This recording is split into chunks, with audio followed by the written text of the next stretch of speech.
오늘 우리에게 주시는 하나님의 말씀은 민수기 35장 9절에서 11절까지 말씀입니다.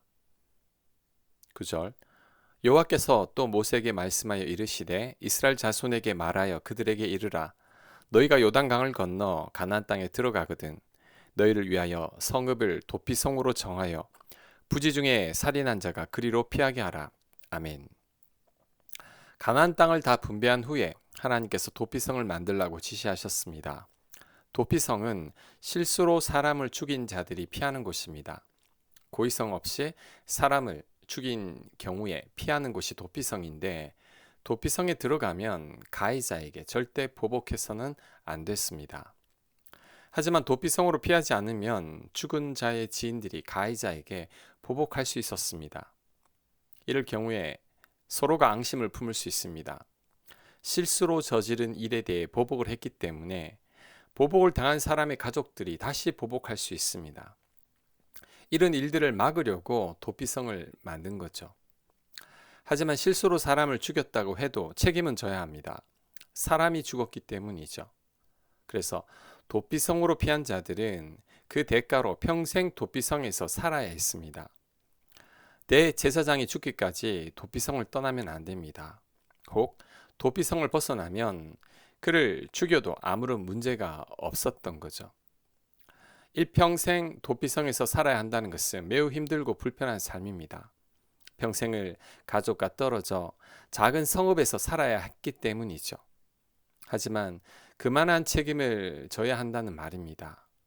즉 도피성은 실수한 자들을 보호하는 곳이지만 그만한 책임을 져야 한다는 것을 의미합니다.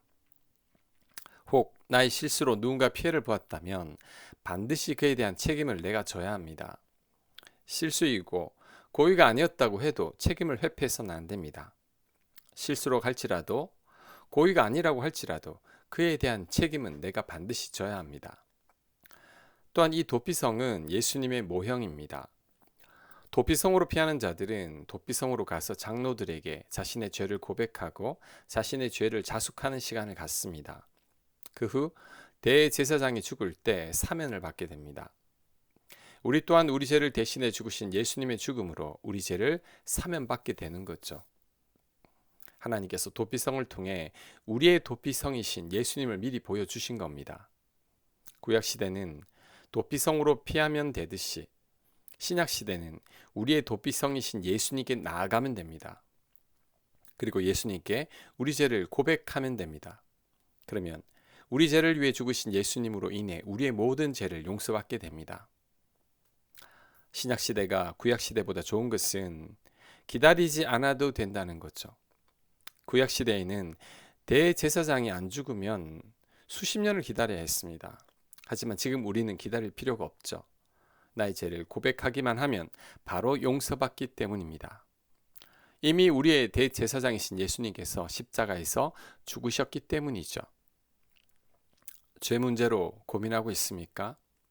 우리의 도피성이신 예수님께 나아가서 우리의 죄를 고백하기만 하면 됩니다. 그럴 때 예수님께서 우리의 모든 죄를 흰눈보다 더 희게 해주실 겁니다. 실수나 고의가 아니더라도 나로 인해 누군가 피해를 봤다면 그에 대한 책임을 내가 져야 합니다. 그것이 성경이 말하는 도피성의 원리입니다. 아멘. 하나님, 우리의 모든 허물과 죄를 용서해 주시는 예수님의 십자가 사랑에 감사합니다. 우리의 도피성이 되신 예수님을 영원히 찬양하게 하여 주옵소서. 예수님 이름으로 기도합니다. 아멘.